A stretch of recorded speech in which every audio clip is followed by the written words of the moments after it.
Amis de Pyrénées Info, bonjour. En ce week-end ensoleillé du 28 septembre, on vous accueille à la Halle Marcadieu où se passe sur 2 jours le week-end terroir.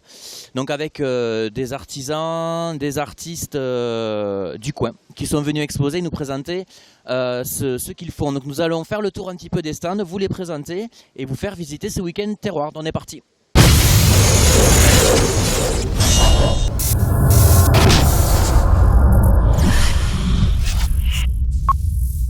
La médaille de bronze pour renaissance artisanale. À partir de 1998, Alors comme nous avons une petite fin, nous sommes allés rendre visite à Pierre qui va nous expliquer un petit peu ce qu'il est venu faire aujourd'hui et puis nous présenter un petit peu ses produits. Alors bonjour Pierre, est-ce que vous pouvez nous expliquer un petit peu ce que vous faites là aujourd'hui? Bonjour, je m'appelle Pierre Broustet. Voilà, nous avons une petite oliveraie en Catalogne, donc on a une toute petite production d'huile d'olive. Nous travaillons exclusivement de l'arbequine, ces toutes petites olives là, vous voyez, et qui n'ont aucune acidité, aucune amertume, donc on n'est que pratiquement sur du fruit. En plus, nous bénéficions d'une AOC puisque nous sommes sur le territoire de Suriana. Voilà.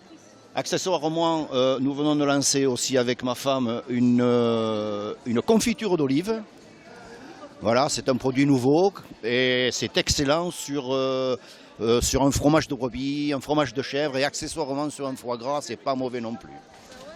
Voilà, en plus, après, nous faisons quelques confitures de façon à occuper le reste du temps.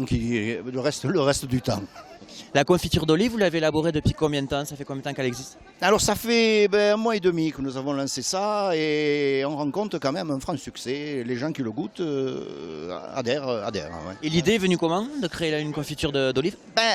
On était déjà sur des tapenades puisque nous avons huile d'olive, olive, tapenade et des tapenades un jour, voilà, on a eu l'idée de mettre du sucre sur des olives, enfin je résume, hein, et de sortir un produit qui est nouveau sur le marché.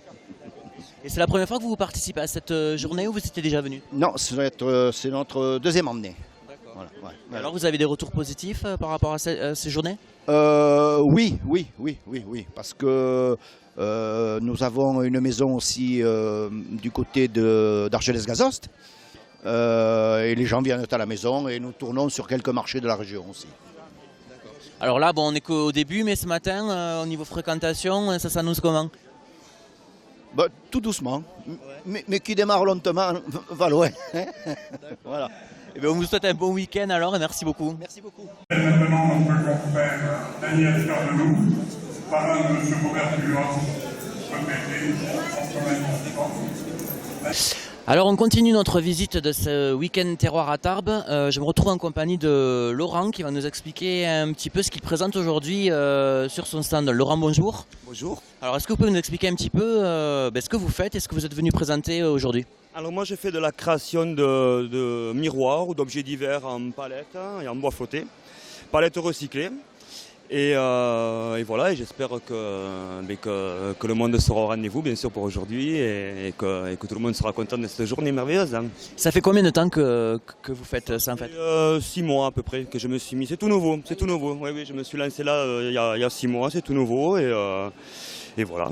Et l'idée est venue comment en fait de travailler avec des palettes recyclées? Justement pour le recyclage, moi je suis dans ça depuis pas mal de temps déjà et de faire des objets en recyclage, forcément c'est avec de l'écologie et tout ce qu'on parle aujourd'hui, ça me paraissait normal de faire des créations justement en palettes recyclées, bois flotté, que la nature nous offre tous les jours, quoi.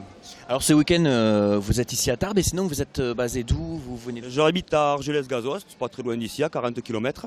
Et voilà, j'habite à Argelès.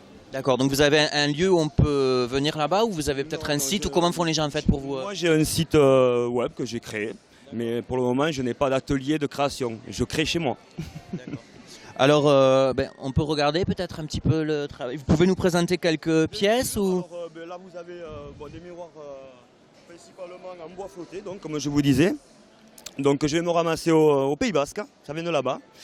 Et Ceux-ci là, ceux qui sont... Ah ouais, ceux-là c'est super joli. et c'est particulièrement voilà, en bois flotté ou palette recyclée. Pour le moment, je ne travaille que ça et je fais ou des miroirs ou des petites jardinières murales, comme vous pouvez voir. Voilà, pour le moment, je ne fais que ça parce que j'ai pas trop de temps. C'est pas mon activité principale, donc voilà. D'accord, ah oui, c'est une activité bénévole en plus de votre... Voilà, tout à fait. Alors là, je sais pas, c'est la première... Oui, c'est la première année que vous venez ici, puisque ça fait 6 mois que vous exposez. Tout à fait, c'est ma seconde exposition et ici, c'est la première fois que je viens. D'accord, alors là c'est tout frais puisque ça a ouvert ce matin, mais vous avez déjà quelques retours, vous sentez comment le week-end? C'est positif, les gens sont trouvent très beaux, donc des retours positifs. Et oui, j'espère que ça va aller, je suis confiant. Bon, mais très bien, mais écoutez, on vous remercie de nous avoir accueillis. Petit bon week-end. Merci. Au revoir, merci.